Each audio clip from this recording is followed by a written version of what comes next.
man, I'm happiest when I'm actually doing this. And that's what the book was saying. Get involved with that thing. It's the child in you. And learning it, watching it, performing, I'm happiest. So it just escalated from there.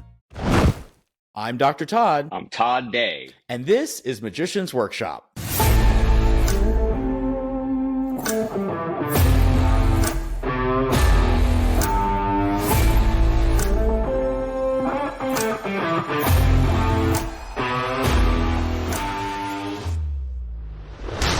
Welcome, everyone, to a podcast where I interview magicians. Why? Because it's my podcast and I think magicians are cool. That's why. And if you don't like it, get your own podcast. I'm particularly stoked because we have a killer guest today, not only because he shares the greatest name of all time, but also because he's super cool. With over 2 decades of experience in the art of magic, Todd Day has performed for audiences across the country, from intimate private gatherings to sold-out theaters, leaving spectators amazed, entertained, and always wanting more. Welcome to the podcast, Todd Day. Thank you. Thanks for having me. You're a story that I thought people could really connect with. First of all, we'll start with this thing everybody's going to ask you about being a magician. What is your earliest memory of seeing or experiencing magic? Yeah, no, it's a good question. I think a lot of people always start with the grandpa magic trick, and it does involve my grandpa, but he wasn't a magician. It was my dad's dad. He was more of a prankster, a trickster, so it fell in that line. And he had this little bit he would do, and he said, "How many fingers am I holding up?" And you'd be like 2, and they'd be like, "Oh no, it's 3." And then the next time, how many fingers? You would go, I would say 3, and be like, "No, it's 2." And I just love that little trickster, prankster kind of fooling people, like a betcha kind of bar trick. And that's probably my earliest memory, leading to like the David Copperfield specials in the 90s. There were probably reruns at that point, but like Statue of Liberty, Great Wall of China, making an airplane disappear. Those are my first kind of core memories of how I was into magic. Yeah. Now, kind of a tangent, but did you incorporate your grandfather's kind of trickster personality in your performance identity, or do you have a different kind of a different persona when you do magic? That's a good question. I haven't really thought about that, so I'm guessing no. There's a bit about like the whole gotcha thing that sometimes rubs people wrong. So I'm more comedic with it. Sometimes I use comedy, some mystery.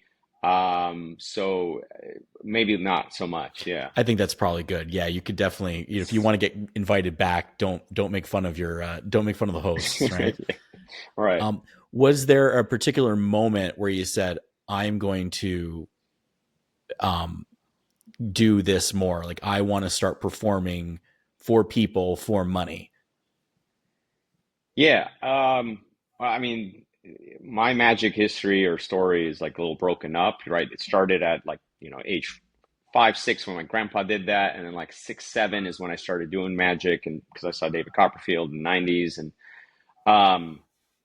so in that part, I was doing it.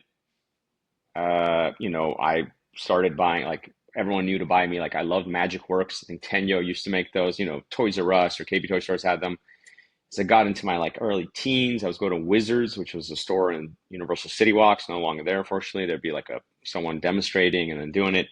And then it got to somewhere in high school where it just kind of, like many people that, I want to be a magician or a rock star or an actor. It's just kind of like counselors, like, what do you want to do? I said, a magician. And, we decided we're not doing that. And, I went to college, I went to UCLA in LA. I did economics. I started a career in finance. And so a long way to answer your question is about 2017, 18 is when I got back into it as an adult. Magic stayed with me. I still loved it, was passionate about it. I watched it, but I wasn't really practicing magic. I wasn't really performing for money, as you say, or for people. It was just, I had put that away from like my teens until like, a little bit in my adult life.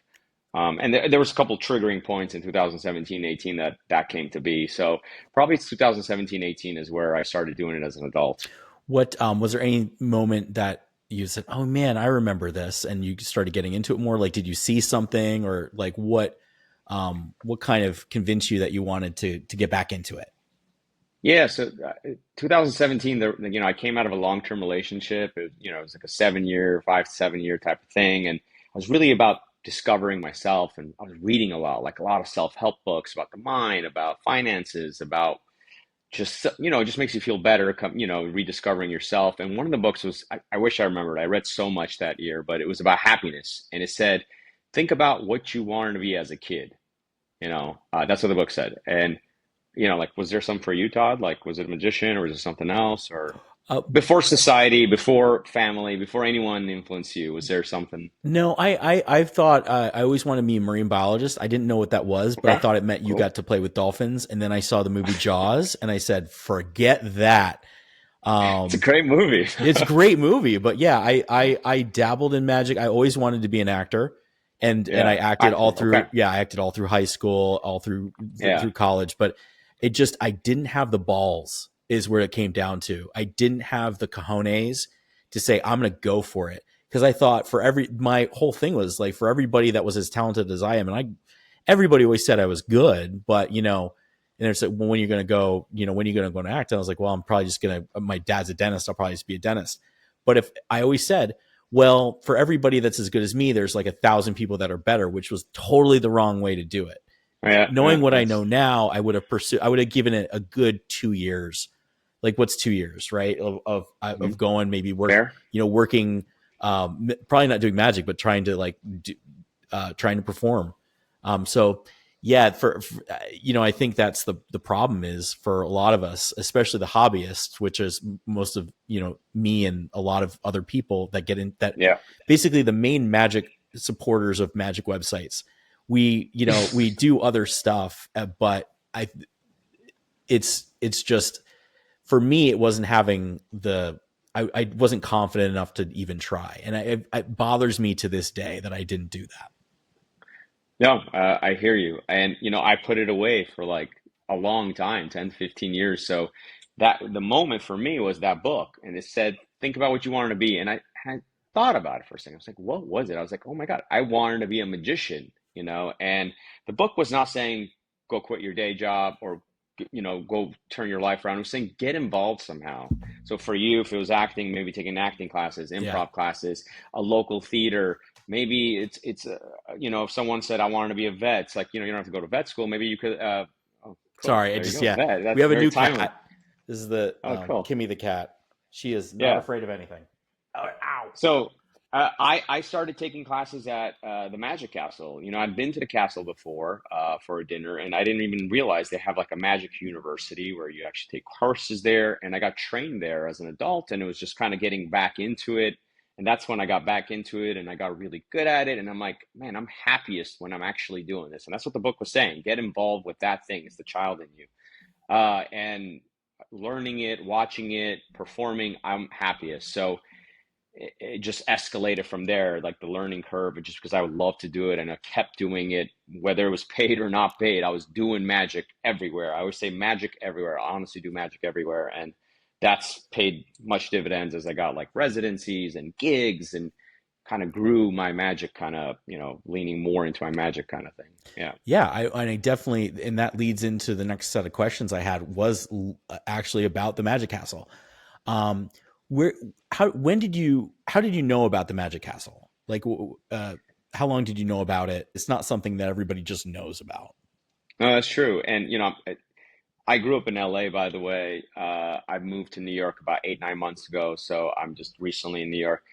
And unfortunately, I'm finding out not everyone does know about the Magic Castle. Like, if you're from Southern California or you're in the magic community, you kind of know. But here, some people know, but not as much as the Southern California, just because it's such an exclusive, fun-looking place in Hollywood. And it's many things. And I'd love to talk about the castle more because I spent a lot of time there. We will. Um, yeah, but I got invited to a dinner from a friend's girlfriend that had a student. The dad was a magician member. So we got it's invite only, right? It's magician. It's a clubhouse. And that's what I want to talk about. It's very different than, Chicago Magic Lounge or Magic Speakeasy here in New York City. These are venues that sell tickets. There's no tickets.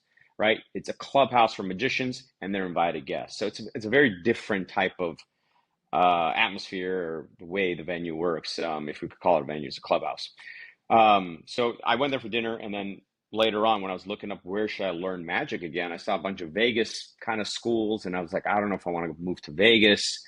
I live in LA, and then I was like, wait, the castle's right here, and being a student, you get to have access to the castle. That's one of the coolest perks. You're allowed to bring a guest, so I'd impress a lot of dates, friends, family. I could get you into the castle. It's a big thing in LA. It's invite only. You can dress up. It's like a time capsule from the '60s. You just feel like you're in a different world when you're in there, and it's my favorite place in the world. So, yeah, hopefully that answers your It question. does. What was it like to take classes there? Because it was like, it sounds like a dream come true. Like, what do you start with? I guess you could say like so you enroll, then what's your, like your first kind of experience there as a student? Yeah, good question. So the curriculum changes yearly, but it's like when I was going, it was 5 levels. I think they have 4 now. Like one of the coolest things, my level 1 instructor was Mark Wilson. He's Oh, very well known at the Yeah, he yeah. has the most famous magic book. He's well known at the I castle. have He's his been in, book right over there. Yeah. So yeah, yeah. me too. It's right here. So it's he was my level 1 instructor. I mean, that's amazing just to be learning from this guy. And so they have some great magicians, obviously, and they're usually members, and so you learn from them. Level 1 is, I mean, uh, basic self-working tricks, how to hold deck of cards, how to shuffle different shuffles. But it's the building blocks. And me having some magic background, some of it was repetitive, some of it was new. But just kind of being there at the castle and hanging out at the castle, that was awesome. And then level 2, 3, 4, and 5 got better and better. Yeah. How long is a course? Like how long do you study there? Yeah, it's 6 weeks, once a week, 2 hours. Okay. Obviously, that is the in-class hands-on training. It's expected that outside of class you're practicing, and it will show the following week if you're not. So you spend a lot of time outside doing it yourself. Okay. And then so you graduate, then that sounds awesome. Did you feel like you were how prepared did you feel after you had graduated? Not that prepared, And well, yeah. sadly. So the audition process to become a magician member is difficult, and it's made like that on purpose. I like that. It keeps it exclusive. Yeah. I mean, there's a bunch of hoops just to get to the audition, right? You need a sponsor, you need 2 references, they do a fit interview from the membership committee, and then you finally get to the live audition. And that audition includes a lot of things that is not just magic tricks. Oh, okay. So it's your your your ability to perform, your patter if you have one, or to music, but the transition between the tricks, um, your charisma, if any. People come to the castle to be entertained, and you could have amazing sleight of hand, but if you don't present it well, that's kind of it could be a problem. So it's the full package, right? They even ask you stuff like, who are your inspiration? What magic books do you have? And it's a full, they want all of it. Okay. Obviously, your magic has to be superb too. Your Yeah. handling and all that. How long is the act in the audition? You get about 10 minutes. Okay. Ooh. Yeah. So to be able, you have to Yes. show off, right? Is it like is there a certain amount of magic that they're expecting, or it's like if you just do one trick but it's just like everything about you is perfect? Is that fine, or would that not be enough? Yeah, I don't think they have like a number of tricks. It just seems to work out to be 2 to 3, depending on your presentation. I guess if you had one long trick with multiple slides or multiple moves, it could potentially work. But if I don't think like a 2, 3 minute thing would be enough for them to be convinced, because um, yeah, they just want to see a breath. And for me, my suggestion was I used kind of 3 different things. I did a rope trick. Um, I did a coin trick, and then I did a card trick. Okay. Yeah. And would you suggest that that's kind of I mean, would you suggest that that's a good balance, or would you have done anything different knowing what you know now, or did you feel like that was the best that you could have done? Yeah, you don't have to. If you're purely a card guy, you could be a card guy. If you're a mentalist, you don't have to start doing cards. But um, I think there's a lot of scrutiny around the cards, so that's something to be careful around because Hmm. it's the classic prop that we're using cards. Cards are very versatile. I mean, you could ask 10 guys about your double lift, and they're all going to have a different opinion on it. So, Yeah. you know, it opens up room for them to critique you and not pass you. I'm sorry, I didn't do a card trick for that reason. I'm sorry. Oh, okay. Well, no, Someone this is meant, yeah, I did a money trick. I did like extreme burn, which is like, you know, with the ones to hundreds. So like paper got it. money trick. Yeah. Yeah, I was gonna put it in an ambitious routine. And you know, there's like multiple double lifts, there's a Yeah. Marlow lift in mine, there's a palming, there's a lot of room to flash to like Oh, yeah. not it's your double could look. I was advised not to do it. Yeah.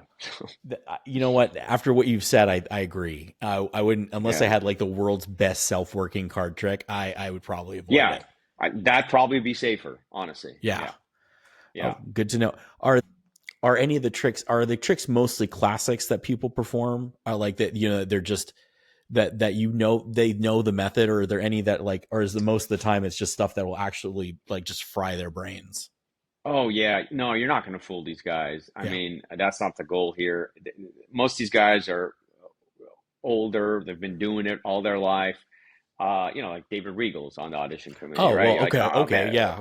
yeah, cool. Let's fool him. Yeah, you're that's not happening. Yeah, a lot of other great guys on there. Um, you know, and so the point is to show you have the skill, you have the presentation, you have the transitions, you have the charisma, you know, all of that. So yeah, you're not going to fool them. It is going to be classics usually, so they're going to know what you're doing. Okay. Yeah, So yeah, I want to talk a little bit about first of all your act for the Magic Castle. So you're booked for a week, right? So yep, how many shows? Is that once a day or twice a day? What's the schedule? yeah. So it depends what room you're in. I was in the close-up gallery, which is my favorite room at the castle. It's obviously close-up. I'm a close-up magician. I was doing the cocktail hour, which is 3 shows a day. So it was 21 shows. Okay. Yeah. What did you notice people doing? Were there a lot of people that were doing more of the classics, or were there people that, because did it feel more intimidating because you were performing for magicians, or did it matter at all which kind of tricks you were going to do, or were you really cognizant of that, or were you just kind of, hey, I'm just going to do my favorite stuff? Yeah. Well, that's a good question because I think about this a lot, and I think it's the real style of my magician. As I quickly learned in magic that, um, well, let me answer this. So it's not all magicians at the Magic Castle. There is a lot of guests. Okay. And I used to, I will say I'm like a people's magician, right? I perform for the audience. Like I know who hires me, who wants to see me, who's impressed by me. Um, and I found out really quickly that sometimes I have an effect that I do that I took maybe 6 months to a year to perfect. And it doesn't correlate with a layman's kind of reaction. And it's Okay. really disappointing. And I'm like, what? And then I'll do a trick that I could probably teach them in 5 minutes because it's an easier trick. Um, and they still talk about it for like months later. And I'm like, what? This doesn't make sense. Um, and I'm like, you know how hard that other one was? And, so I've learned that I'm just going to do what gets the best reactions and what laymen really like. Because at the end of the day, I'm performing for them.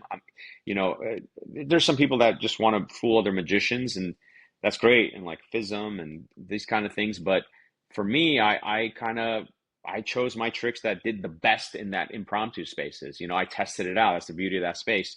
I ran 20-minute tight shows because all the shows at the castle are 20 minutes.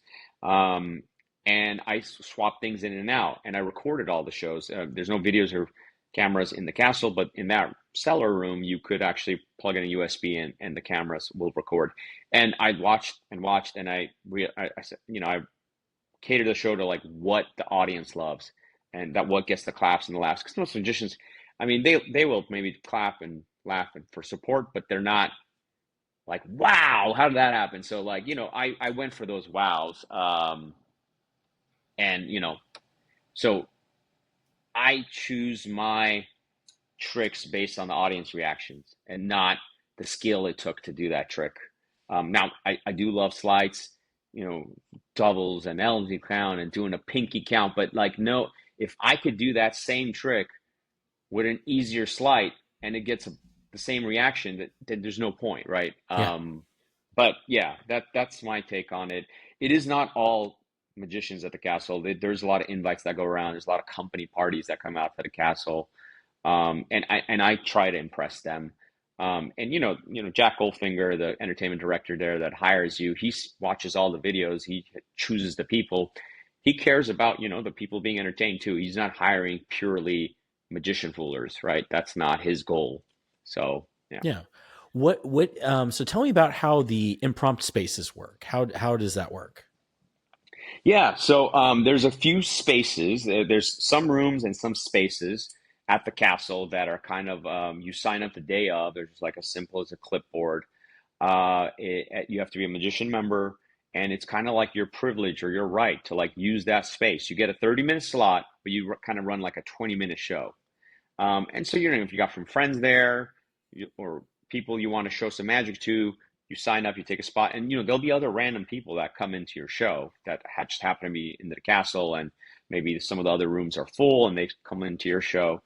So that's how they work. They're less formal as the booked rooms. Where there's not someone presenting you. You present yourself. People could get up and walk in and out of your show during your set.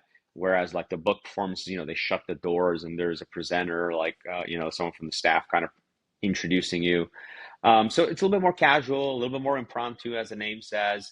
But I've spent a lot of time in that. The cellar was my favorite space in the castle. They just call it like the haunted wine cellar, but just kind of call cellar. And there's a lot of guys that just perform there. Amazing people, amazing magicians that try this stuff out there. Yeah, that perform for the audience, the layman, right? And so that's why I do tricks that have a great reaction. I'm not trying to fool a magician, but also I use a lot of variety. And like most magicians, we start with cards.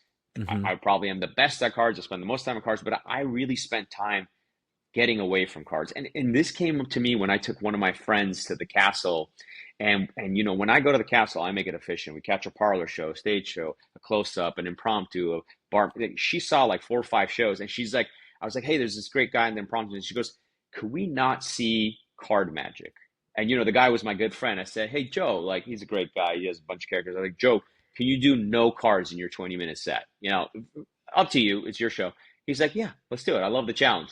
And that's when I realized like you could be the most amazing card magician and just a card mechanic, like blowing minds. But if you have one person in your audience that just doesn't like cards, right, for whatever reason, or has seen so much card tricks like you do at the cow, you're going to blow them out right away. And then I was like, oh man, I want to use coins, everyday objects, money, cell phones, ropes. And in my shows, I do use that variety. I do even like a little mentalism one, but because again, it's for the audience, right? I don't want to blow someone out just because they hate mentalism or they hate card tricks. So I use a variety. Now, on the flip side is I am not the best card magician, right? Because I'm dividing up my work in the types of magic I do. Whereas if someone spent all their time doing a mem deck, they're probably better at me at that, right? Right. And so that's the downside. But I'm not trying to be a magician fooler. So I use a good variety of magic. Yeah. So I want to talk a little bit of kind of switch gears a little bit and talk about Cool. magic in different cities. You grew up in California and you recently moved to Mhm. New York. So you performed in both. How would you compare the magic scenes in each place? Yeah. Well, it's still new here in New York, so I'm Hmm. discovering the magic scene. I've been to a couple of the magic venues. I mean, I think because of the castle being in that location and being such a mecca or icon or landmark in the city, once you say you're a magician member at the castle, that buys you the street cred or whatever. We don't have accreditations or degrees, right? To be Right. like, I am good enough. So, but if you say I'm a magician member, or I've performed at the castle, which are different things. And this is what I mean, as this is different. Like people could be members and never been a performer at the castle, or they could have performed at the castle and never became a member. I'm luckily both. Very lucky that I got booked to perform there, and I'm a magician member, obviously. But yeah, when you say that to someone, it just they already know the sort of caliber that you have to jump through all the hoops to like prove that you're a magician. That doesn't, it doesn't carry the same amount of weight here in New York. Um, so that's like the biggest difference I've noticed. Okay, and you talked about performing. I glossed over Hmm. that you have performed at the Magic Castle, which is different because I'm Right. assuming there's more members than there are spots to perform. I Yeah. So mean, the way it works is they set a set of performers for the week. You only get a 7-day contract to like work there.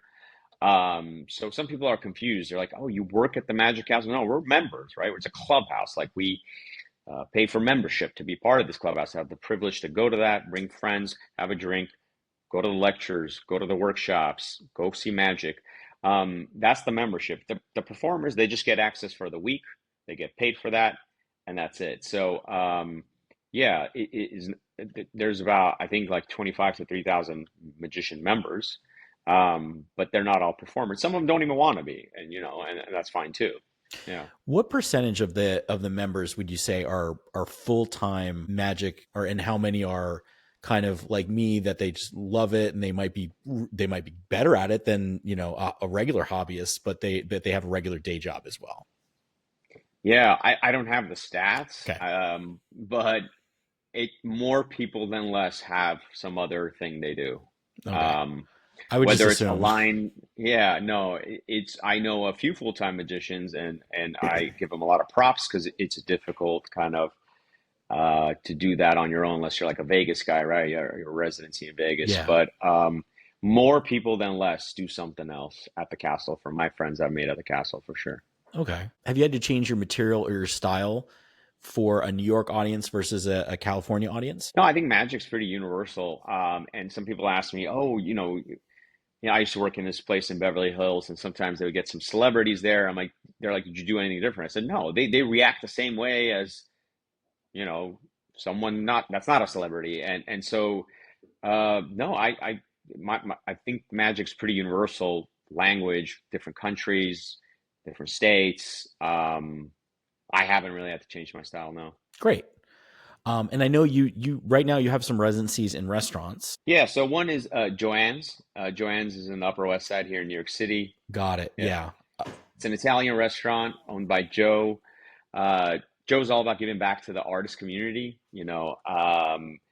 His he's in the family of the business. He's Lady Gaga's dad, and he's all about comedians, magicians, obviously singers. So like, I'm there every Friday night. We do this thing called Cabaret Magic. There's like a great Broadway singer. She's done Broadway shows. Her name's Grace, and she does the magic, the singing part. I do the magic.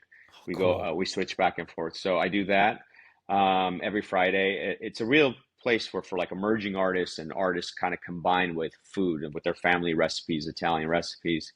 The other place is called Rose Room Lounge. It's in Hudson Yards, again in the city. This is kind of like a really swanky espresso martini bar, kind of a louder, loungier, fun place. People are more just dropping by for drinks, small bites, um, fancy kind of looking place. And that I do table to table magic. And that one's pretty cool too. That one we do this thing called Midnight Magic. There's a tarot card reader, and then me.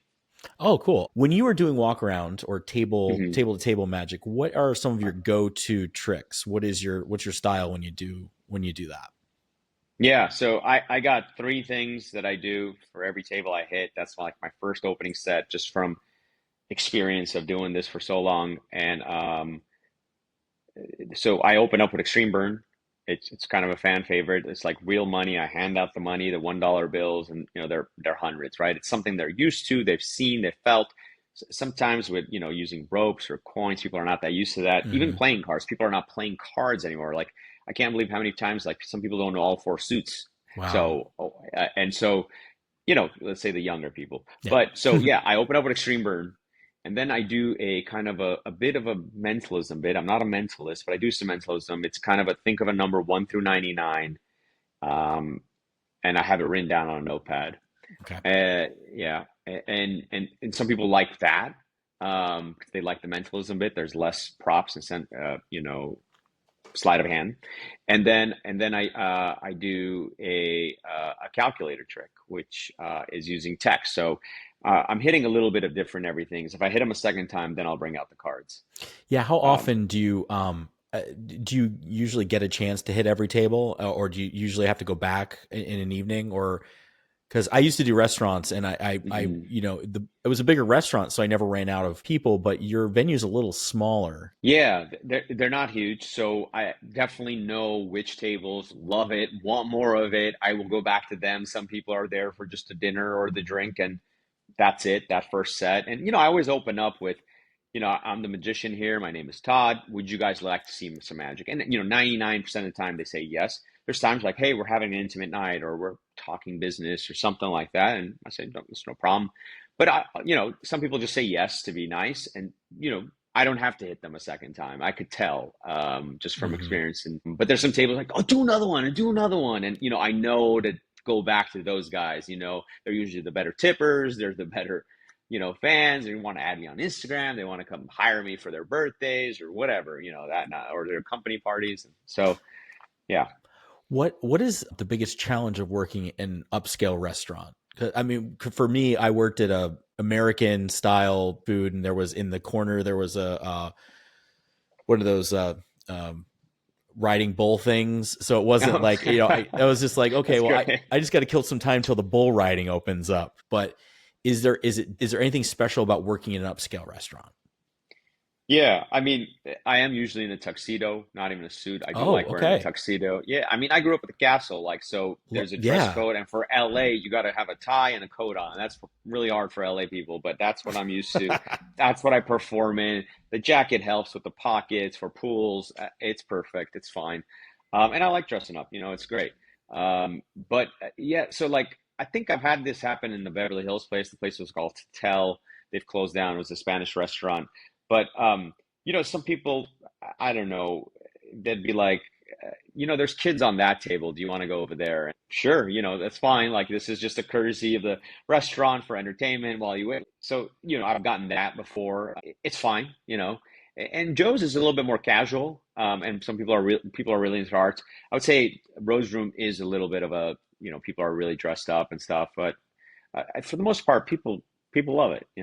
Well, I mean, it's honestly, it's a dream for a restaurant worker to work in an espresso martini bar. You get the best of all. People are amped up and tipsy. Like that's Yeah. now are taught. Now they are. If they are, no one else is going to be any more ready for magic than that. Yeah, I mean the bartenders are always like trying to get me a drink, and I say, "Hey, man, the magic's gonna get real bad if I drink. The magic is better for them. Keep pouring for them. I do get their coffee though. The coffee's fine. I do like a little bit of caffeine before I perform. Yeah. How late do those shows go? So Joe's, we're doing it like 6:30 to 8:30, right? A Okay, so 2 hour not so thing. bad. Sure, yeah. And I'm doing a little bit of a show. I'm doing a little parlor show there, and I really appreciate that. Joe wanted the show part on top of the table to table. And that's nice because I used to perform, so at the Magic Castle, I used to do a show like once or twice a week in the impromptu spaces, not as a book performer. We could talk about that later too, but there's these Hmm. great impromptu spaces where I would perform at least 5 to 10 shows a week sometimes when I was preparing for my actually booked show. But I get to, like, I don't have that here in New York. I don't have the castle 10, 15 minutes away from me. So I get to do a little bit of a show where, everyone kind of watches at the same time. And then, yeah, so it's till 8:30. And then at Rose Room, we go to about 11-ish at night. Okay. Yeah. Have you ever created a trick? My first trick I created, I think I was about 8 or 9. And, I forgot I even created this trick. I was sadly, I was at my grandma's funeral, and one of my younger cousins just trying to talk to me. He's like, "Do you remember you convinced us all you had a hole in the back of your neck?" And it's my younger cousin. I'm the eldest of the guys in the group. So I was like, "What?" And I go, "Oh my God, yes. Henry, thank you for reminding me of this. I forgot. I invented this trick where I convinced all my younger cousins that I had a hole in the back of my neck. And I'll put a quarter in and I'll pop it out of my mouth. It would go through my neck, out my mouth. And I would blow all their minds. And that was I'm happy to say I've created three tricks. None are marketed yet, but that was the first one. That is like 8, 9 years old or something like that. I'm proud of that. Wow, I can't wait for the Todd Day DVD where we learn about that and other tricks. Yeah. Okay. Go find a DVD player. But yeah. Oh, that's oh, we I just gave my age away. Oh Yeah. man. Same. That's what yeah, that's that I mean, did you ever like learn from any of the old 90s not or 2000s websites like Illusionist or anything like that or Yeah. I'm a big Penguin guy. I know you love the Penguin lectures love too. the Penguin lectures. Yeah, so I don't know if I should be proud of this or not, but I get like an email every quarter, your top 100 customer, here's the discount. And I'm like, I used to all get that. I right, don't get that anymore, but I used to get that. I felt you're good about doing that. well. Yeah, I felt Okay. very proud of myself. Yeah. I did check out those websites a lot. I do have a bunch of still DVDs laying around. And then I have all these old school books too, where you can find gems in there where you can't Yeah. find anywhere else.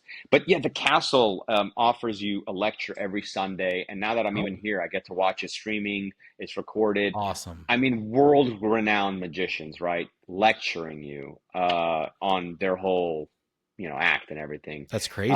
There's the Conjurers Workshop every month. I used to go it when I was in LA. I would go every month working on a piece. There'll be the board of trustees supporting it. Paul Greensbrick part of that. He and other great magicians and giving you advice and critiquing you on the piece you're working on.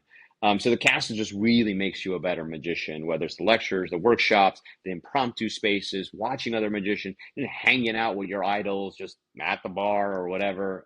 It's amazing. That's awesome. Oh Yeah. man.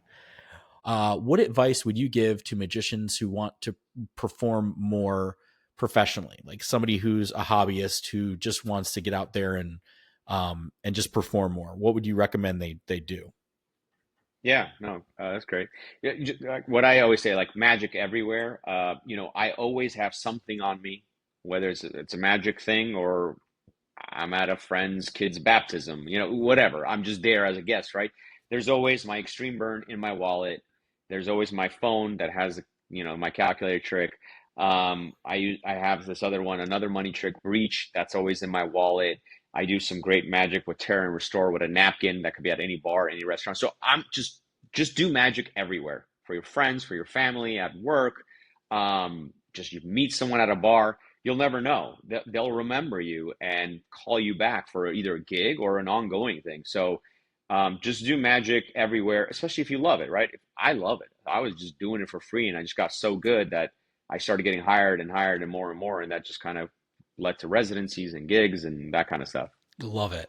Um, Yeah. what you've had access to the Magic Castle has a library, right? If you're a member, you Yes. can Yeah. see probably all sorts of books that are out of print.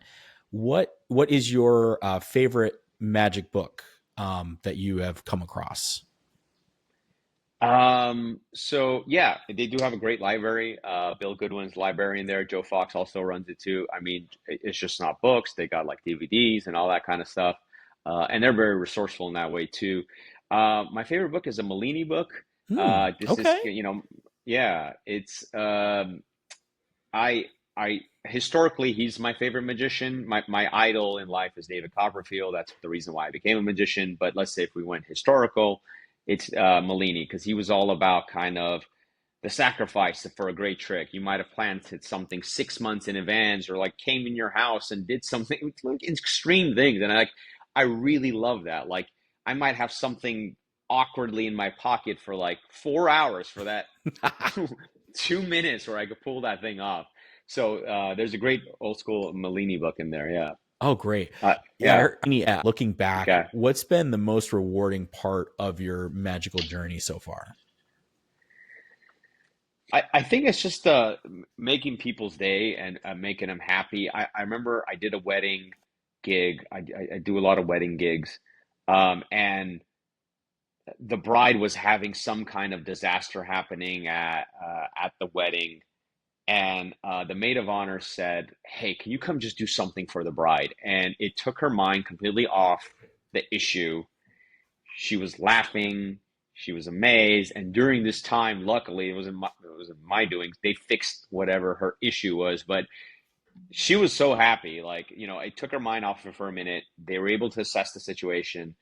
So just taking people out of whatever they're going through at that moment and laughing, smiling, being amazed, feeling like a child. So that's the most rewarding thing when I could do that for someone, right? If someone's going through a bad day or a stressful time or family issues, whatever it is, right? So that's the most rewarding is them feeling that way. And the concrete example was that wedding gig. Yeah. Yeah, that's amazing. That's a great Yeah. sidebar. How our wedding magic kind of becoming popular? Because I know it was really popular in like Europe. How popular is that in the States? Yeah, so in LA, I did a lot. I mean, and people kind of started knowing me, and word of mouth was helping with that. And I haven't done any in New York. I've talked to a few people that have weddings coming up in this summer, so potentials. Um, it's I'm Armenian, by the way. It's not common in our weddings, but I think in other cultures, like Asian cultures, or let's just say traditional Americans, white people, they love magic at their weddings. I see it a lot in LA. In New York, I've been inquired a few times. They usually it's during cocktail hour, usually, right? People are just Yeah. hanging around, holding a champagne, and just kind of bored, not loose yet, and people are not they're in little cliques, and so it just kind of loosens them up, gets them entertained if they're just waiting around, and I think it goes great with it. I've had people text me saying you were the highlight. I was like, no, no, no, come on, it was your wedding. I was like an hour of your cocktail hour or 2 hours or something like that. But people just love it. It kind of gets them before the party takes off, the dancing and the DJ start. It's getting people in the mood and laughing and having a good time. So it starts to party off great at that point. Yeah, Awesome. yeah, Um, where can people see you perform? Let's give your yeah. Instagram. Let's get your website out Sure. there. Sure. It's Todd Day Magic. So that's three D's in the middle, right? TODDDAY, magic.com. It's also, it's all, I've kept it all consistent. It's Todd Day Perfect. Magic on Instagram, Todd Day Magic on Facebook, TikTok, YouTube, all that's all aligned, Todd Day Magic. I have my public shows in New York, and yeah, I think the website or the Instagram is best because it stays up to date Yeah, absolutely. with Check it those kind out. of things. But yeah, I have my public shows, and obviously I do a lot of corporate and private gigs. The public shows are more for consistency, meeting people, handing out my card, and that kind of thing. Perfect. Yeah, All right. Well, that's all the time, unfortunately, we have for today's episode. Todd Day, thank you so much for your time. I really appreciate you taking the time to sit down with us and tell us your story. Anyone listening, if you like what we're doing here, please like and subscribe on YouTube so you can watch this in glorious video. And trust me, you want to see the two Todds in glorious video. You will never see anything so glorious again. So follow and rate the podcast so we continue to spread the word that magic is for everyone. I am Dr. Todd, and this is Magician's Workshop, and we will see you next time.